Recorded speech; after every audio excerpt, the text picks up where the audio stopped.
पता है कुछ वचन ऐसे हैं जिससे मुझे हर रविवार को हर प्रार्थनाओं में मुझे बार बार बोलना पड़ता है। कुछ पॉइंट्स ऐसे हैं, यू नो, अगर आपके को जहां पे घाव है ना, आप जहां बीमार हैं, जहां घाव है, फोड़ी हुआ है, आप बराबर उसी पर मलहम लगाएंगे, आप उसी पर ही दवा लगाएंगे, पट्टी बांधेंगे। क्यों पता है? क्योंकि वो जब तक ठीक नहीं होगा तब तक आप उस पर मलहम लगाते रहेंगे। ऐसे ही कुछ प्रॉमिस इतना इंपॉर्टेंट है जो हमारे रोजमर्रा के जीवन में हमेशा रेगुलर बने रहना चाहिए। जैसे समाचार का काम हुआ, है ना, मध्यस्थी के काम हुआ, पता है हम लोग प्रार्थनाएं तो करते हैं पर अपने लिए। अगर आपके पास काम नहीं है तो काम के लिए प्रार्थना करते हैं, जब घर में बीमारी है तो बीमार है तो बीमारी के लिए प्रार्थना करते हैं, है ना, कुछ चीजें घर में रिश्तों का प्रॉब्लम है उसके लिए प्रार्थना करते हैं। आप सब प्रार्थना करते हैं परंतु आप लोगों के लिए प्रार्थना नहीं करते। मध्यस्थी का मतलब होता है दूसरे के लिए विनती करना। हालेलुया। ये हमें आपको रोज मुझे आज पवित्र आत्मा मुझे बोलता है कि रोज मैं आपको उन बातों को सिखाऊं। हालेलुया। सुसमाचार काम हो गया, मध्यस्थी का काम हो गया, है ना। कुछ ऐसी एक्टिविटी है जो आपको पवित्र आत्मा हर समय टच करेगा। जो आप नहीं कर रहे हैं बार बार आपको बोलेगा, क्योंकि जहां पे घाव है आप बार बार उस पर मलहम लगाने की कोशिश करेंगे जब तक ठीक न हो जाए। उसी प्रकार से जब तक आपके कुछ हैबिट्स हैं, कुछ आदतें हैं जो वचन के अकॉर्डिंग नहीं है, पवित्र आत्मा आपको वचनों को टच करेगा, आपको स्पर्श करेगा कि आप उसे सुधारें। हालेलुया। कुछ लोग बोलते हैं कि ये चीज बार बार क्यों सिखाया जाता है? मैं बोलता हूँ आपको नहीं करते इसलिए पवित्र आत्मा इन बातों को आपके सामने रखता है। अब पता है यीशु मसीह 12 चेले थे, बार बार यीशु मसीह के विषय में बात करता था। कई बार सिखाया कि धरती पे 2 स्वामी, तुम 2 स्वामी की सेवा नहीं कर सकते, है ना। कोई भी व्यक्ति 2 स्वामी की सेवा नहीं कर सकता। एक प्रभु है, दूसरा धन है। हालेलुया। अगर आपके जीवन में धन स्वामी का स्थान ले रहा है, परमेश्वर का स्थान ले रहा है, तो आपको परमेश्वर बार बार उस चीज को टच करेगा। वो बार बार आपको सिखाएगा कि इस जगह पे आप बीमार हैं, इससे तुमको सुधार करना है। हालेलुया। कुछ बातें जो होती है आपको रेगुलर जो है परमेश्वर बातें करेंगे। जब भी आप बाइबल उठाओगे या जब भी किसी प्रचारक को सुनोगे या कलीसिया में आओगे, सेल्फ ग्रुप में आप अटेंड करोगे, सेल्फ ग्रुप बाइबल स्टडी, आपको वो पॉइंट्स, वो वचन आपको टच करेगा, वो वचन आपके सामने आएगा। पता है एक समय में मेरे मन में गलत गलत विचार आता था, पता है बार बार मुझे बेविचार का ही वचन मिलता था। आपको अनुभव है कि नहीं? आप जो गलती करते हो ना, उसी गलती को, उसी चीज को प्रभु बार बार आपको टच करेगा। मेरी बात समझ आ? इसका मतलब ये नहीं कि प्रभु आपको तकलीफ देना चाहता है, इसका मतलब ये है कि आपको बदलना चाहता है, उसमें से निकालना चाहता है। हालेलुया। उसमें से आपको निकालना है। जो वचन आपको छू रहा है, बार बार स्मरण दिलाना है, इसका मतलब परमेश्वर आपसे प्यार करता है। वो नहीं चाहता है कि आप ऐसी हालत में रहें। हालेलुया। आप ऐसे काम करते रहे जिसकी वजह से आपके साथ परमेश्वर का जो रिश्ता है वो टूट जाए या वो अलग हो जाए। हालेलुया। आप पता है यीशु मसीह के 12 चेले थे, बार बार यीशु मसीह धन के बारे में बताता था, सिखाता था कि 2 स्वामी की सेवा मत करो, है ना। कई बार जिक्र किया है। हेलो। एक दिन यीशु मसीह जा रहे थे अपने चेलों के साथ, वहां पे एक व्यक्ति मिला, धनी व्यक्ति मिला। हेलो। वो बोलता है प्रभु गुरु मैं अनंत जीवन पाने के लिए क्या करूं? हेलो। क्या बोलता है? मैं अनंत जीवन पाने के लिए क्या करूं? यीशु मसीह बोलता है कि तुम आज्ञाओं को माना कर, जैसे परमेश्वर बोलता है वैसे कर। तो बोलता है कौन सी आज्ञा है? हालेलुया। वो पूछता है कि कौन सी आज्ञा है? यीशु मसीह बोलता है कि तो अपने माँ बाप का आज्ञा पालन कर, उनका आदर कर, व्यभिचार मत कर, झूठ मत बोल, चोरी मत कर। ये सारी बातें प्रभु ने उन्हें बताया। तो बोलता है प्रभु ये तो मैं बचपन से करता आ रहा। हेलो। क्या बोला? प्रभु मैं ये बचपन से करता आ रहा हूं। यीशु मसीह उसको देखा ध्यान से, बोलता अभी भी तुझे एक चीज की कमी है। हेलो। मतलब सब कुछ कर रहा था पर एक चीज की वजह से उसके जीवन में वो ग्रेस जो है रुका हुआ था, वो अनंत जीवन का जो मार्ग था वो रुका हुआ था। बोलता है यीशु मसीह बोलता है ऐसा कर तू अपना सारा संपत्ति बेच के कंगालों को दान कर दे और मेरे पीछे हो ले। हालेलुया। क्या बोलता है? अपना सारा संपत्ति बेच के कंगालों को दान कर दे और मेरे पीछे हो ले। वो क्या बोलता है पता है? मैं तो बहुत धनी क्या बोलता है, चलो 2000 बोलता, 10,000 बोलता, 1 लाख बोलता तो मैं दे देता, मेरे पास खरबों की प्रॉपर्टी है, मैं इतना है क्यों दूं?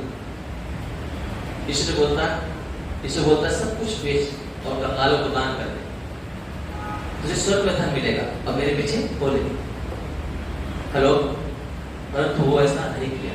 तो यीशु मसीह अपने चेलों की तरफ मुड़ के बोलता है, धनवान का स्वर्ग के राज में प्रवेश करना ऊंट का सुई के नोक में से, नाके में से निकल जाना सहज है, परंतु धनवान का स्वर्ग राज में प्रवेश करना क्या है, मुश्किल है, कठिन है। हालेलुया, मेरी बात समझ में आ रहा है?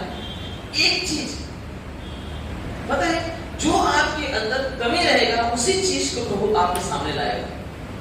मेरी बात समझ आ रहा है? उसी चीज को लाएगा। इसीलिए कुछ बातें आपके जीवन में लगातार वो टच करेगी, वो वचन दिया जाएगा, पवित्र आत्मा देगा कि आपको कोई प्रचारक नहीं देगा। हेलो, वो पवित्र आत्मा है जो आपको बदलना चाहता है, आपको उसमें से निकालना चाहता है। मेरी बात समझ में आ? यहूदा इस्करियोती जो था, उसके एक ही बुरी आदत थी, जो उसका पैसे के ऊपर लालच था। मैंने 31 से लेकर अभी तक मैं इसके बारे में सिखा रहा हूं। एक ही गलती था उसका।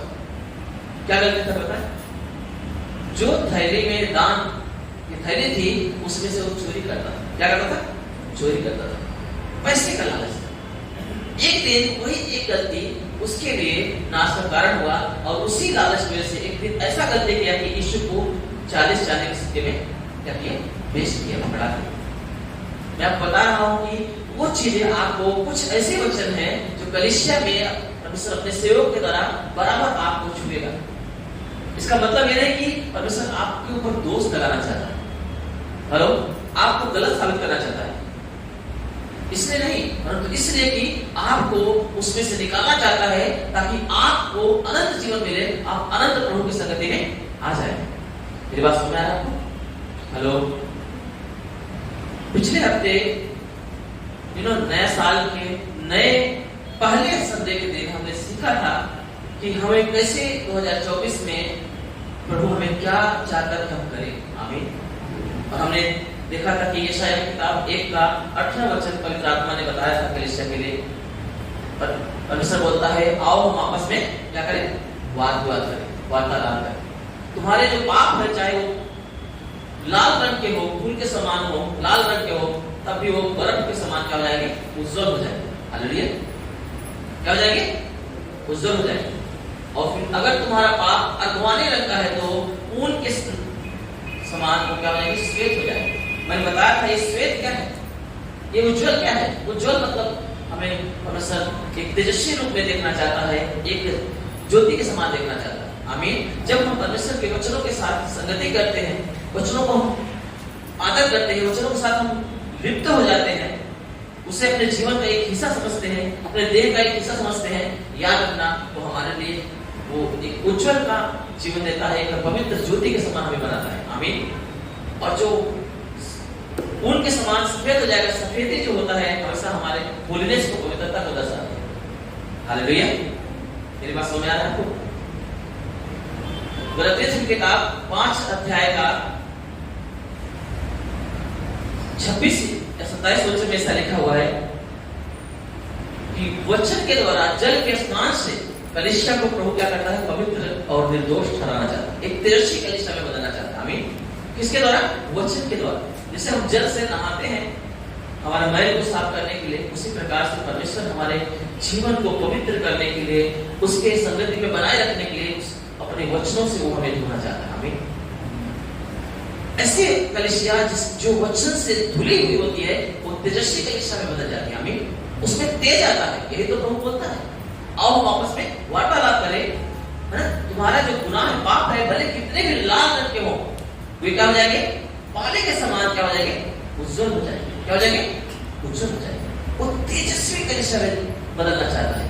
जब आप वचनों के साथ, आप प्रभु के साथ बातें करते हैं, इस बाइबल को अपने जीवन का हिस्सा बनाते हैं, रात दिन मनन करते हैं, तो प्रभु आपको वो जीवन देता है। हालेलुया, मेरी बात समझ आ रही है? इसलिए आप प्रभु के साथ संगति करें, वचनों को प्यार करना सीखें, वचनों को आप अपने जीवन में जोड़ना सीखें। मेरी बात समझ आ रही है?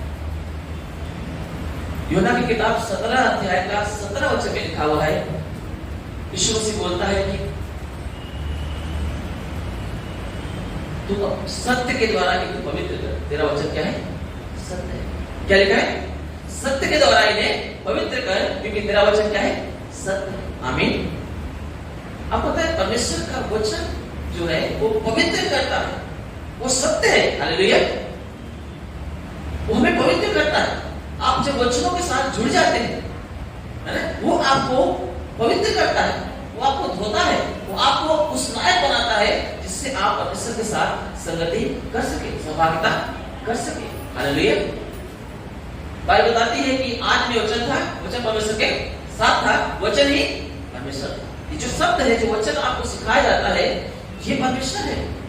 और बाइबल लिखा है यूहन्ना की किताब में 1:13-14 में लिखा, 14 वचन में लिखा है कि वचन क्या हुआ? देहधारी हुआ और मनुष्यों के बीच में क्या किया? डेरा किया। आमीन। मनुष्यों के बीच में डेरा किया और उसकी महिमा यीशु के परमेश्वर के पुत्र के समान।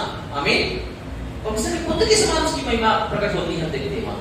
और वो जो पुत्र है, जो वचन है, जो देह में रूप में आया, वो हमारे साथ डेरा करता है और वो आज वचन है। आमीन। वो क्या है? वचन है। हालेलुया। अगर हम वचन को आदर करते हैं, वचन को ध्यान देते हैं, वचन को हम अपना लेते हैं, हम यीशु को अपना लेते हैं। हालेलुया। अगर हम उसको नजरअंदाज करते हैं, उसको अनदेखा करते हैं, आप यीशु को अनदेखा करते हैं।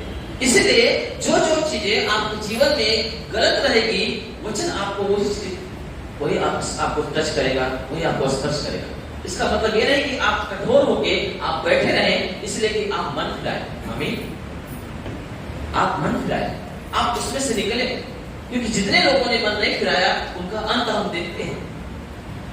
एक बात जो है चली आई और उसे नहीं उन्होंने मन फिराया, वही बात उनके लिए, वही वचन जो उन्होंने तोड़ा था, वही वचन उनके लिए नाश का कारण हुआ है। हालेलुया। वही वचन उनके लिए नाश का कारण हुआ। इसलिए प्रभु चाहता है कि हम पवित्र बने और उसका वचन हमें पवित्र करता है। आमीन। वो सत्य है, उसका वचन में क्या करता है? पवित्र करता है। मेरी बात समझ आ रहा है आप लोगों को? उसका वचन क्या करता है? हमें पवित्र करता है। इसलिए हमें क्या करना है? उसके साथ सहभागिता करना है, वचन के साथ हमें एक हो जाना है। इसीलिए कुछ बातें जो है पवित्र आत्मा आपको बार बार बात करेगी। आप अपने कामों से इतने थक जाते हैं, है ना, कलीसिया में भी नींद आती सोते है ना, वहां पे नींद नहीं आएगी। जब आप रोटी कपड़ा मकान के लिए जब आप मेहनत करते हैं तो नींद नहीं आएगी, थकावट नहीं आएगी, मनी दिखेगा ना, पैसा दिखता है, पैसा आ रहा है ना, उससे इनकम बढ़ रहा है। वहां पे तुमको नहीं थकावट लगेगी, वहां पे कमजोरी नहीं महसूस होगी। यहाँ पे आते ही क्या हो जाएगा? नींद आना शुरू हो जाएगा। क्या यही है? क्या आपके जीवन में कोई दूसरा स्वामी नहीं बना के रखा है, बल्कि बैठा है? आप किसको स्वामी बनाए? और इसीलिए परमेश्वर बार बार इन बातों के ऊपर फोकस करता है, टच करता है। आपके जीवन में वचन के अकॉर्डिंग ही रहना चाहिए आपका जीवन, न कि उसके बाहर रहना चाहिए। आप प्रभु को अपना स्वामी बनाए, प्रभु को वो स्थान दे, परंतु उस स्थान पे किसी दूसरे को आप रख देते हैं। शायद सब चीजों में आप सही होंगे। वो धनी व्यक्ति बोलता है, जो भी यीशु ने बोला सब बोलता है, मैं बचपन से करता आया हूं। क्या बोलता हो? मैं बचपन से ये आज्ञा को मानता आया हूं। यीशु ने बोला तेरे जीवन में एक बात की कमी है। क्या बोलता है? तेरे जीवन में एक बात की क्या है? कमी है। इसलिए बात सुन रहा है, ऐसा कर अपना सारा धन संपत्ति क्या कर, बेच, कंगालों को क्या कर, दान कर दे, और तुझे स्वर्ग में धन मिलेगा और मेरे पीछे बोले। क्या आज ऐसा नहीं हो रहा है?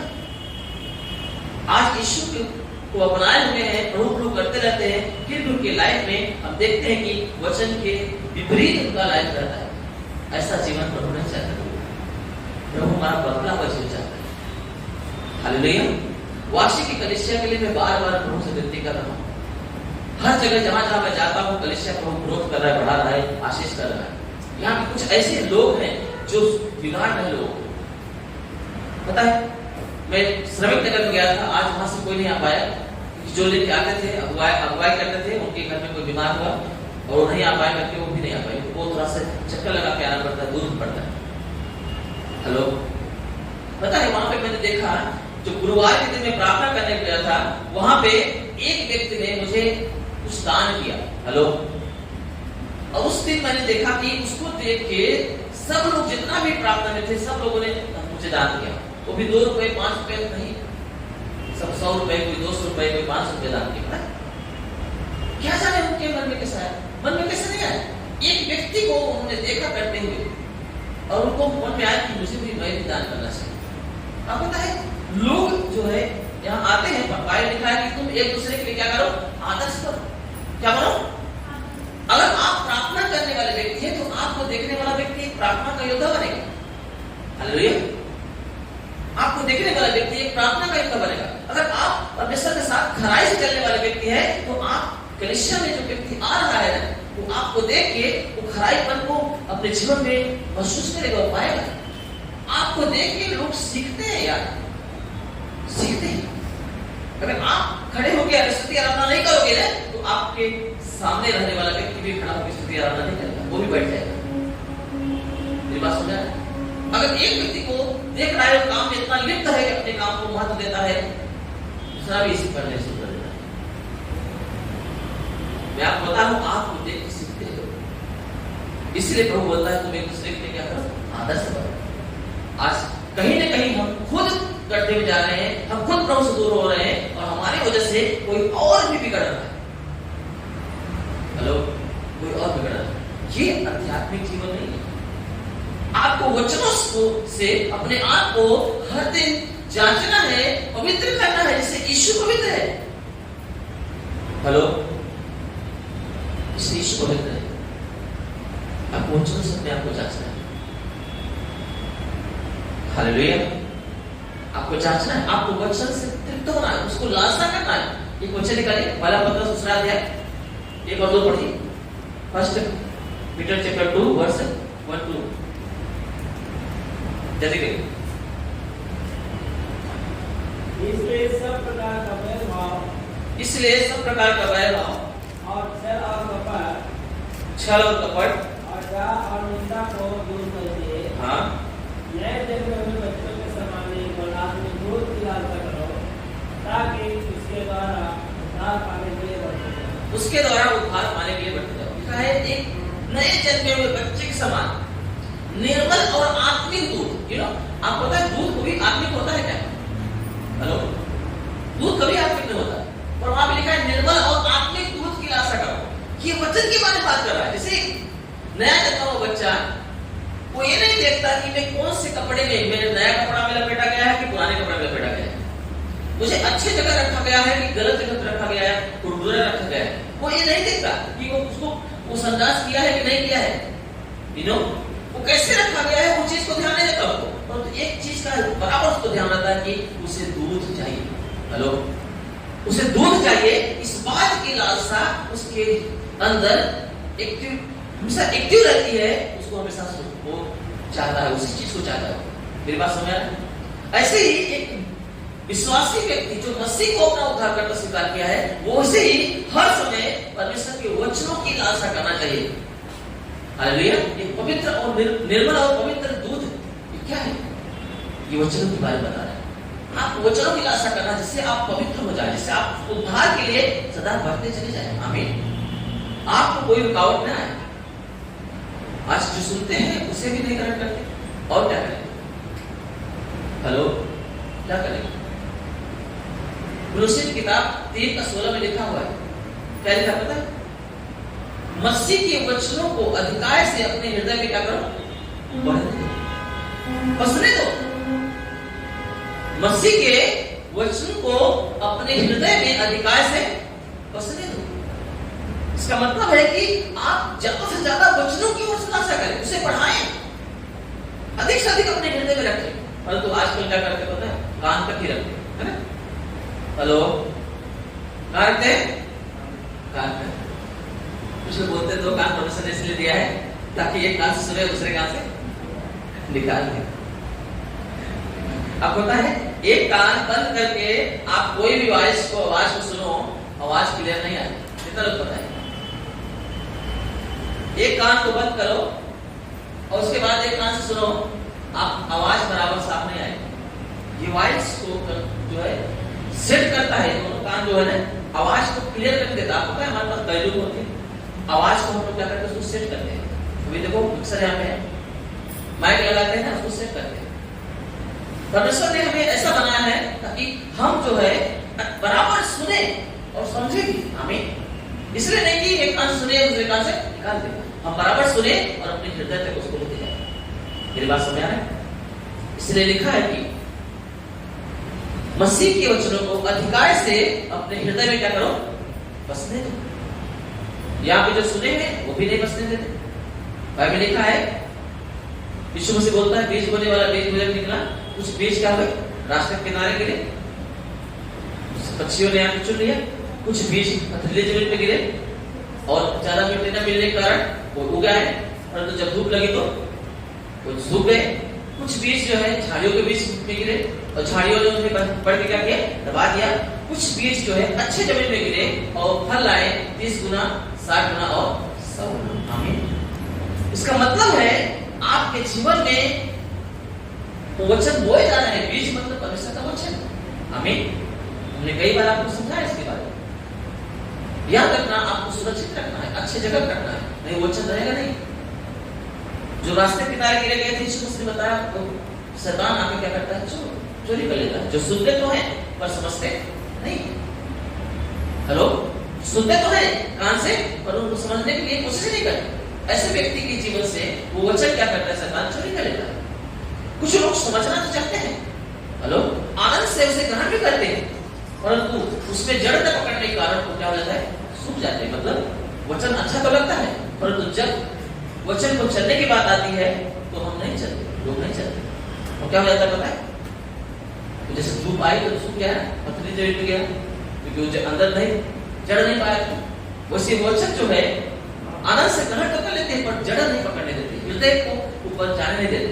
हेलो, वो थोड़ा समय के लिए रहता है,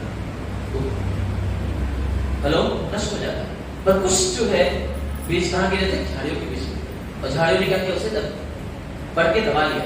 ऐसा वो व्यक्ति होता है जो वचन को सुनता तो है और ग्रहण भी करता है, हेलो, परंतु जब वचन की वजह से, हेलो, वचन की वजह से जब उसको चलने की बात आती है, कठिनाइयां आती है, तो क्या करता है, धन का धोखा है ना, वचन का खराई से चलने का जो सताव है, क्या करता है, उसे वचन को बढ़ने नहीं देता। वो इंसान पीछे हट जाता है और वचन फलवंत नहीं होता। पर कुछ वचन जो है जो अच्छे जगह पे बोए गए थे, वो उन्हें दर्शाते हैं जो इंसान वचनों को सुनता है, ध्यान से समझता है, अपने हृदय को वे उसको स्थान देता है। हृदय रूपी क्या लिखा है, मसीह के वचनों को अपने हृदय में अधिकार से बसने दो। वो उसे बसने देता है और वही वचन है जो उसे फल देता है। आमीन। उसे मसीह के अनुसार उन्हें उसे बढ़ाता है, ब्लेस करता है और परमेश्वर के स्वरूप उसकी समानता में लेके आता है। आमीन। वो उसे बोलता है, वो शुद्ध करता है, उसे तेजस्वी रूप में बनाता है, बिना दाग बिना झुर्री को बनाता है, पवित्र करता है। हालेलुया। वही वचन है और वो वचन जो है एक व्यक्ति को स्थान देना चाहिए। आमीन। इसीलिए और आजकल क्या होता है, नहीं दे पाते, इसकी वजह से आज प्रॉब्लम है। हेलो, प्रॉब्लम है। वचन को परमेश्वर के वचनों पर अधिकार से पढ़ते हैं। मेरी बात समझ आ रहा है? अब पता है हम लोग कैसे बनाए गए, किससे बनाए, किसको पता है? हमें परमेश्वर ने कैसे बनाया? चलो और बोला, आखिर वचन क्यों हमें पवित्र करता है? वचन हमें क्यों तेजस्वी रूप में लाता है? हेलो, याकूब की किताब 1:18 पढ़ो, जेम्स 1 चैप्टर 1 वर्स 18 जल्दी पढ़ो। याकूब 1:18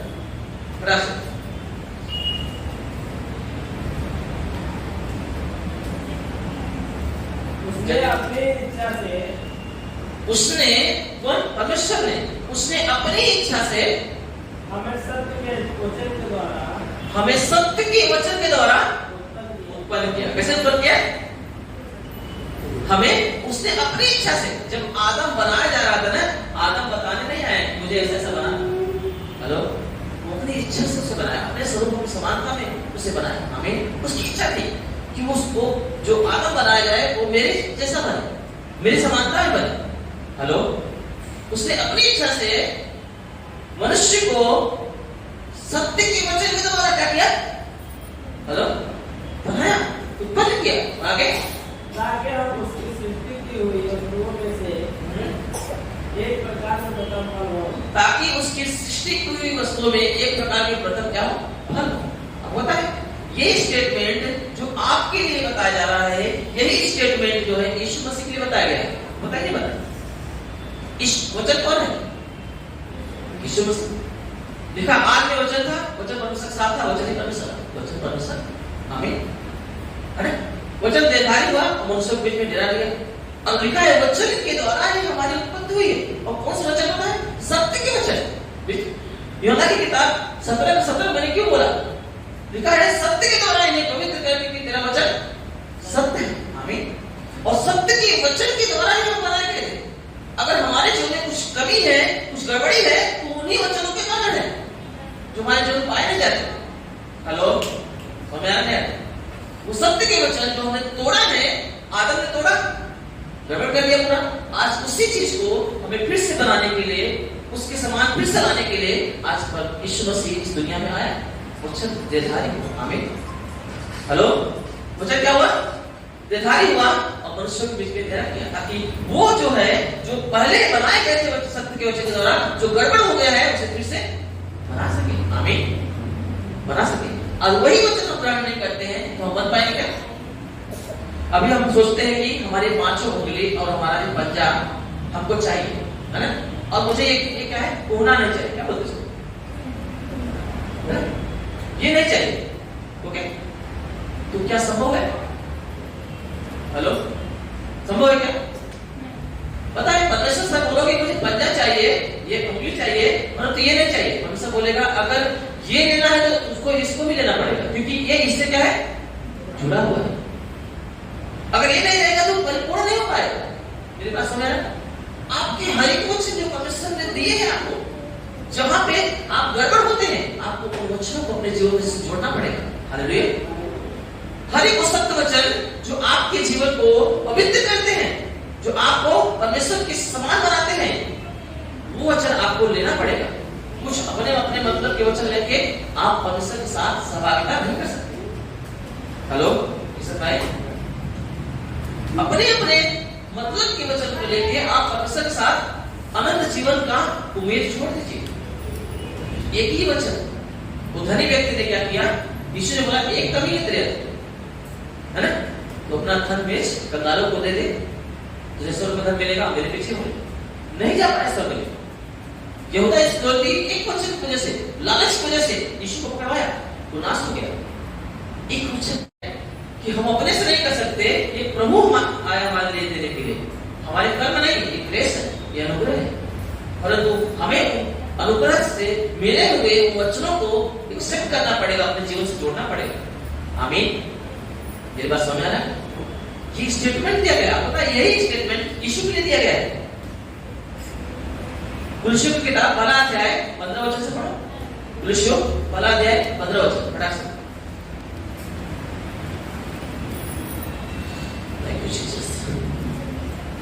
कुलुस्सियों की किताब, कुलुस्सियों की किताब 12 अध्याय 15 वचन से पढ़ो। पढ़ा सकते। पुत्र तो अदृश्य परमेश्वर का प्रतिरूप है। वो परमेश्वर जो वचन था, क्या लिखा है? आज में वचन था, वचन परमेश्वर के साथ था, वचन ही परमेश्वर था। आमीन। वो जो है वो दृश्य रूप में आया, दिखने वाला। आमीन। अदृश्य तो था, वो दिखने वाला ये बदल गया। मेरी बात समझ रहा है? पुत्र तो अदृश्य परमेश्वर का प्रतिरूप है। और सारी सृष्टि में पहले क्या लिखा है? सारी सृष्टि में पहला था। लिखा है, इसको याद रखना, सृष्टि में क्या हो? पहला था। अब ये पॉइंट जो है हम जोड़ेंगे जो है याकूब की किताब से। ठीक है, आगे बढ़ो, आगे। क्योंकि उसी में सारी वस्तुओं की सृष्टि हुई। हाँ, स्वर्ग की हो अथवा पृथ्वी की, हाँ, देखी या अनदेखी, देखी या देखी, क्या सिंहासन, हाँ, क्या प्रभुताएं, हाँ, क्या प्रधानताएं और क्या अधिकार, सारी आमीन। अब परमेश्वर ने हमें उसके लिए सजा है और हम अपना अपना कर रहे हैं, आमीन। हेलो, मेरा एक पॉइंट नहीं है, और आगे प्रश्न। वही सब वस्तुओं में प्रथम है। वही सब वस्तुओं में प्रथम, क्या लिखा है? हेलो, 17 में लिखा है वही सब वस्तुओं में क्या है? प्रथम है। और याकूब की किताब में 1:8 में क्या लिखा था? परमेश्वर ने हमें सत्य के वचन के द्वारा अपनी इच्छा से सत्य के वचन द्वारा चाहता कि सारे सृष्टि की सब वस्तुओं में एक प्रकार का प्रथम क्या है? फल है। तो यही बात क्या लिखा हुआ है कि यीशु मसीह सब वस्तुओं में क्या था? क्या था? प्रथम था। आप बोलता है यीशु मसीह आपको अपने जैसा बनाने के आया है? कुछ लोग बोलते हैं वो तो यीशु है ना। हेलो, यीशु मसीह हम सबको अपने जैसा बनाने आया है, क्योंकि जिससे यीशु मसीह के बारे में स्टेटमेंट दिया जा रहा है कि वो सब वस्तुओं में क्या है? प्रथम है। ऐसे मनुष्य के बारे में बताया जा रहा है कि परमेश्वर ने सत्य के वचन के द्वारा अपनी इच्छा से क्या किया? उन्हें रचा ताकि सारी सृष्टि में सब वस्तुओं में क्या? प्रथम फल हो, आमीन। Same statement. अब यीशु मसीह बोलता है तुम मेरे संगी हो, तुम मेरे दोस्त हो, तुम मेरे भाई हो। हेलो, तुम मेरे साथ क्या करो? मिरास में आओ, आमीन। वो चाहता है हम उसके साथ हिस्सा, मिरास मतलब समझते हो? हेलो, परमेश्वर यीशु मसीह अपने समान हमें उस हिस्से में लाना चाहता है जिसे उसको पिता का ऊपर अधिकार है कि उसकी संपत्ति का वो अधिकारी बने, वो हिस्सा बटाए। वैसे हमें भी बताता है संगी वारिस। क्या लिखा है? संगी वारिस। संगी वारिस मतलब समझते हो? अगर किसी के पास 5 बेटे हैं तो 5 बराबर का हिस्सा होता है। पता नहीं पता? ये रूल है, नियम। 5 बेटे हैं, 5 को बराबर हिस्सा होता है। अगर 5 बीघे जमीन है तो 5 को बराबर का देना पड़ेगा। हेलो, 5 लाख रुपए अकाउंट में है तो 5 को 1 लाख रुपए देना। अगर थोड़ा भी इधर किए ना तो एक बंदा खड़ा हो जाएगा, बोलेगा मुझे कम क्यों दी? ये मैं आपका बेटा नहीं? हम लोग संगी, हम उसके साथ मिरास बांट लेने के लिए कहूं बोलता है, याद रखना। अब ये तभी संभव होगा जब हम यीशु के जैसा बनेंगे। इसलिए यीशु मसीह बोलता है तुम मेरे बच्चों पे चलो। सेम यीशु बोलता है तुम मुझे मान लो। इसका मतलब हम तो बिगड़े हुए। हेलो, और कैसे बिगड़े होते हैं? वही सत्य के वचन को तोड़े हैं। वही सत्य वचन को हमने क्या किया? तोड़ा है। आदम लिखा है आदम के द्वारा मृत्यु आए, मसीह के द्वारा क्या है? जीवन है। आदम ने तोड़ा वचन, है ना? यीशु मसीह उससे क्या कर रहा है? पूरा करने आया, आमीन। उसे जोड़ने आया। जो टूटा हुआ है उसे हमारे साथ जोड़ने के लिए आया। मेरे पास समझ आ रहा? जो वचन आदम के द्वारा टूटा, वो वचन मसीह यीशु में मसीह हमारे साथ जोड़ने के लिए आया। और वही वचन जो हमें सिखाया जाता है, वो आत्मा हमसे बात करता है, और उसी वचन को हम अनदेखा करते हैं। याद रखना, हम यीशु मसीह को अनदेखा करते हैं। किसको अनदेखा करते हैं? यीशु मसीह को। और हम बोलते हैं हम मसीह हैं, हम विश्वासी हैं, हम स्वर्ग जाएंगे। है ना? हम लोग गीत गाते ना, हम एक दिन यीशु के संग स्वर्ग जाएंगे, पिता को देखेंगे, धन्य हो जाएंगे। आपको गीत गाने से आप एक दिन स्वर्ग नहीं जाएंगे। आपको उस वचन से जुड़ना पड़ेगा, जो वचन आपके जीवन से टूटता हुआ दिखाई दे रहा है। हालेलुया। तब जाके आप उसके साथ सहभागिता बनाओगे। भलाई होना भला क्या लिखा है? योना बोलता है वो वचन जो जीवन है, जो आदि से था, जिसे हमने सुना कानों से, उसे देखा, ध्यान से देखा, और हमने उसको स्पर्श किया। हमें स्पर्श किया वचन जो यीशु मसीह, उसके साथ हमने सहभागिता किया। और वही समाचार जो हमने सुना है, जो हमने देखा है, वही तुमको बताते हैं कि परमेश्वर क्या है? ज्योति है। और जो कोई परमेश्वर के साथ सहभागिता करता है वो ज्योति में चलता है। अगर कोई जो है बोलता है कि मैं परमेश्वर के साथ सहभागिता करता हूं और वो अंधकार में चले, तो वो झूठा है, उसके अंदर सत्य नहीं है। हालेलुया। क्योंकि अगर ज्योति में चलने वाला व्यक्ति है ना, हमें अंधकार में नहीं चलेगा। और वही व्यक्ति है जो परमेश्वर के साथ सहभागिता कर पाएगा। सब नहीं कर पाएगा। याद रखिए, आपको अंधेरे से उजाले में चलना पड़ेगा। ऐसा कोई भी चीजें आपको नहीं ग्रहण करना है जिससे आपके जीवन में अंधकार का थोड़ा भी तिनका भी आपके जीवन में प्रवेश करने की कोशिश करें। मेरे पास सुना है, ये है मसीह जीवन। अब पता है जब मरियम को स्वर्गदूत जो है जिब्राइल स्वर्गदूत जब आया दर्शन दिया, क्या बोलता है? हे मरियम, तो क्या है? हेलो, तो धन्य है। पढ़ो पढ़ो वचन पढ़ो, लूका किताब वाला अध्याय 26 वचन से पढ़ो जरा।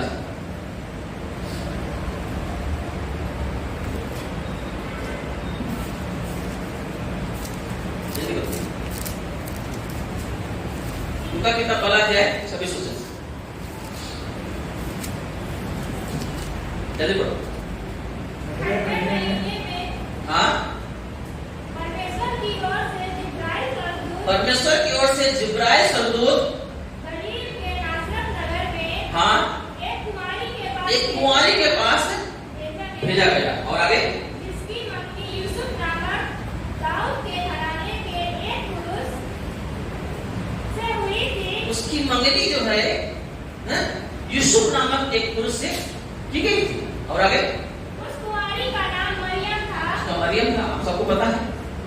आगे, उसने हाँ, उसके पास भीतर आकर कहा, यीशु स्वर्गदूत ने मरियम के पास भीतर आके कहा, आनंद और जय तेरी हो। क्या लिखा है? आनंद और जय। ध्यान सुनना, कितना अच्छा अभिवादन दिया, आनंद और जय तेरी हो। पर क्यों, आप पता है? आगे बढ़ो। जिस पर ईश्वर का अनुग्रह हुआ है। जिस पर ईश्वर का अनुग्रह हुआ है। आप पता है, बाइबल में लिखा है तुम्हारा उद्धार तुम्हारे कर्मों से नहीं हुआ। कैसे हुआ पता है? अनुग्रह से हुआ। मेरी बात सुन रहा है? कैसे हुआ है? अनुग्रह से हुआ है। लिखा है विश्वास के द्वारा अनुग्रह से तुम्हारा उद्धार हुआ है, हमारा उद्धार हुआ है। मेरी बात सुन रहा है? वही अनुग्रह किसके ऊपर हुआ? मरियम के ऊपर, बराबर। मेरी बात समझ रहा है? वही अनुग्रह लिखा है जिस पर क्या हुआ है? मनुष्य का अनुग्रह हुआ है। आमीन। अब आगे की कहानी आप सबको पता है ना? क्रिसमस में बहुत अच्छा से सब लोग सिखाते हैं, पता है? जैसे जिब्राइल स्वर्गदूत बोलता है और मरियम उससे पूछती है, ये कैसा अभिवादन है, ये कैसा, ये महिमा की बातें हैं। जिब्राइल स्वर्गदूत उसको बताता है कि तू गर्भवती होगी, तुझसे एक पुत्र उत्पन्न होगा जिसका नाम यीशु रखा जाएगा। आमीन। मेरी बात समझ आ? वो बोलती है कैसे होगा? मैं तो किसी पुरुष को जानती नहीं। राजस्वरूप होता है कि परम प्रधान परमेश्वर का आत्मा तुझ पर उतरेगा और उसकी सामर्थ तुझ पर छाया करेगी, इसलिए वो पुत्र जो उत्पन्न होगा वो परमेश्वर का पुत्र कहलाएगा। पता है मरियम क्या बोले? पता है? हेलो, उसका एक स्टेटमेंट है उसमें आखिरी में, शायद लास्ट 35 कुछ तो उसमें लिखा है। पता है क्या बोलती है? जैसा तू बोल रहा है ना वैसा ही मेरे साथ हो। क्या बोला? जैसा तू बोल रहा है वैसा ही मेरे साथ हो। जिस पर परमेश्वर के इतना बड़ा अनुग्रह हुआ है। आमीन। उस अनुग्रह को उसने एक्सेप्ट किया। अब पता है उस अनुग्रह को एक्सेप्ट करने की वजह से आप पता है उसके पास कुछ प्रॉब्लम्स होंगे। हेलो, पहली बात तो क्या है? कुंवारी है। अगर कोई कुंवारी गर्भवती होती है तो आप पता है कितने लोग नाम रखते हैं, है ना? एक कुंवारी अगर पेट हो जाए तो जब उसको देखेंगे तो लोग नाम रखेंगे, है ना?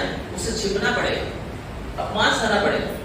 और दूसरी बात, उसका मंगनी हो गई है, उसकी मंगनी भी टूट सकती है। हेलो, अगर प्रभु का अनुग्रह हुआ है परंतु वो ये भी नहीं देखिए कि वो मंगनी की हुई है, वो मंगनी भी टूट सकती है, उसका तकलीफ होगा। हेलो, जो पेट में आएगा बच्चा, इसका नाम यीशु रखा जाएगा, उसके एक्सेप्ट करने से, उस ग्रेस को एक्सेप्ट करने से क्या होगा? उसको दर्द और पीड़ा सहना पड़ेगा, अपमान सहना पड़ेगा। आज मसीहियों के साथ वैसे होता है, सबके साथ नहीं बात कर रहा हूं। जो सचमुच में यीशु के जैसा बनने की कोशिश करते हैं, उसका अनुग्रह अपने जीवन में ऐड कर लेते हैं, अपने जीवन में यीशु को लेकर चलना चाहते हैं, ऐसा व्यक्ति हमेशा याद रखना समाज उसको एक्सेप्ट नहीं करेगा। यीशु ने बोला संसार तुमको ग्रहण नहीं करता क्योंकि वो मुझे भी ग्रहण नहीं करता। हेलो, अगर मुझे ग्रहण करता, मुझे जानता तो तुमको भी जानता कि तुम कौन हो। मेरी बात समझ रहा है? मेरी बात समझ रहा है? आज पता है उन दर्दों को न उठा सके करके अनुग्रह को लोग इनकार कर देते हैं। अगर मरियम बोलती, सोचती एक बार, अगर मैं पेट से हुई तो लोग मुझे क्या नाम रखेंगे, क्या बोलेंगे, मेरा मंगनी हुई है ना, इसके साथ शादी होने वाला है, वो भी टूट जाएगी, सोचती थी ना। याद रखना, ग्रेस को ले लो, परंतु कष्ट जरूर होगा, कष्ट जरूर होगा। आपको वचन को लेना है, ग्रेस को लेना है। याद रखना, यीशु मसीह कौन, पेट पे कौन आया था? यीशु मसीह है। आपको हृदय में किसको लेना है? यीशु को लेना है। मन मंदिर में यीशु आया, दिल मेरा खुशियों से भर गया, ये तो गाना गाते हैं। आमीन। उसको यीशु को लेना है, मतलब यीशु को लेके उसके जैसे अपने आप को बनाए रखना है, वचन के अकॉर्डिंग। यीशु को जो वचन भी है उसको लेके चलना है। याद रखना, आप तब जाके आप क्या बोला सरदूत ने? आनंद और जय तेरी है। आमीन। आनंद और जय तेरी। तब आपके जीवन में आनंद और जय जीवन आपको मिलेगा। और उस बोलता है, मैं मसीह में, जो मसीह मुझे सामर्थ देता है, उससे मैं सब कुछ कर सकता हूं। मैं जयवंत से भी, मसीह में मैं क्या हूं? जयवंत से भी बढ़कर हूं। वो मुझे जयवंत से बढ़कर बनाता है। आनंद और जय तब आपके जीवन में जुड़ेगा जब उस ग्रेस को जो मसीह के रूप में आपको दिया गया है, उन वचनों को जिससे आप बनाए जाते हो, जिससे आप शुद्ध किए जाते हो, उन वचनों को अपने जीवन में एक्सेप्ट करते हो, तब आप क्या करते हो? बताएं, आप जय, आनंद और जय अपने जीवन में पा पाते हो। आमीन। अगर आप ऐसा नहीं करते हो, आप फेलियर हो, है ना? आप पूरी तरह से बनाए नहीं जा रहे। आपका एक वचन तोड़ना, आपका एक लापरवाही मसीह के से आपको अलग कर सकती है। मेरी बात समझ है? वो ग्रेस को, अनुग्रह को आपसे दूर कर सकती है। एक स्टेटमेंट, मरियम अगर इतना बोलती थी कि सोचती थी ऐसा नहीं चाहिए, पूरा ग्रेस खत्म हो जाता, वो समझ रहा है? उसने उस वचन को, उस अभिवादन को जो परमेश्वर के द्वारा भेजा गया था, स्वर्गदूत के द्वारा आया गया था, वो वचन मरियम के लिए बोला गया था, वो वचन को मरियम ने क्या किया? एक्सेप्ट किया। क्या किया? हेलो? एक्सेप्ट किया, उसको स्वीकार किया। आपको मसीह के वचन को जो आपके लिए दिए गए हैं, आपको उसे क्या करना है? एक्सेप्ट करना पड़ेगा। तो आपके ऊपर जो ये ग्रेस आया है, वो ग्रेस क्या रहेगा? हेलो? बना रहेगा। वही ग्रेस आपको जयवंत बनाएगा। आमीन। जय और आनंद आपका रहेगा। और आप अगर उसमें लापरवाही किए, याद रखना, आप परमेश्वर के अनुग्रह से वंचित हो सकते हैं। हेलो? इसलिए पौलुस बोलता है, तेरा अनुग्रह मेरे लिए काफी है ना? आमीन। तो पौलुस को लिखा, एक कांटे चुभाए जाते थे, वो 3 बार प्रार्थना किया कि मुझे इस कष्ट से दूर कर, इस शैतान का एक दूत उसे घुसा मारे करके लिखा हुआ है। परमेश्वर बोलता है, मेरा अनुग्रह तेरे लिए काफी है। आमीन। मेरा अनुग्रह तेरे लिए काफी है। उस अनुग्रह को बचा के रख। आमीन। वो कष्ट को मत दे, वो कांटे को मत दे, पर अनुग्रह को बचा के रख, क्योंकि मेरा अनुग्रह तेरे लिए काफी है। आमीन। मेरी बात समझ आ रहा है? आज बहुत सारे लोग थोड़ी थोड़ी संसार की लालसाओं के चक्कर में आज वचनों को नजरअंदाज कर देते हैं, अनदेखा कर देते हैं। प्रियो, मत करो। 2024 अगर प्रभु ने आपके जीवन में जोड़ा है, इसलिए ताकि प्रभु की जैसा आप बन सको। आमीन। उसकी महिमा कर सको, ताकि आप खुद बनो और औरों को वैसा बनाओ। आप पता है, मरियम जब ये अभिवादन ग्रहण किया, स्वर्गदूत बोलता है, देख तेरी जो रिश्तेदार है एलिशबा, क्या नाम है? वो गर्भवती है, 6वां महीना चल रहा है उसका, और उससे मिलने के लिए जब मरियम गई, और मरियम जैसे उसके साथ उसको शालोम बोला, नमस्कार किया, याद रखना उसके पेट के अंदर जो बच्चा था वो उछल पड़ा, क्योंकि वो पवित्र आत्मा से परिपूर्ण हो गई। आमीन। जब आप उस ग्रेस को, उस अनुग्रह को जो मसीह के वचनों के द्वारा, उसके उस प्रभु के अनुग्रह के द्वारा आपको जो मिला हुआ है, आमीन, अब जब आप उसको एक्सेप्ट करते हो, पता है आपसे जुड़ने वाला व्यक्ति भी पवित्र आत्मा से परिपूर्ण होता जाएगा। आमीन। मेरी बात समझ आ रहा है? वो भी उज्ज्वलता में आ जाएगा, वो भी पवित्र बनेगा, वो भी प्रभु उसको भी प्रभु खड़ा करेगा। इसलिए याद रखना, हमें क्या करना है? हेलो, परमेश्वर के साथ वाद विवाद करना है, वार्तालाप करना है।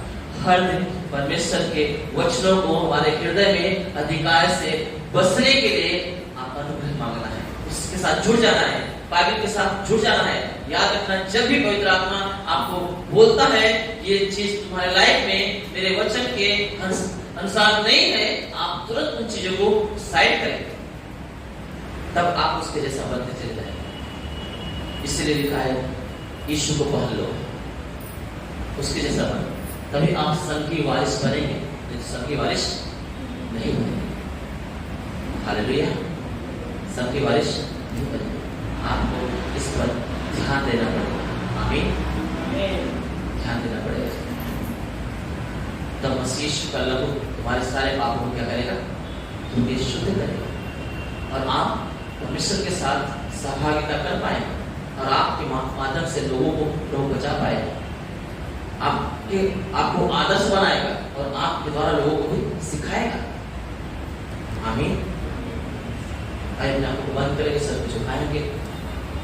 प्रियो, बाइबल बताती है यीशु मसीह बोल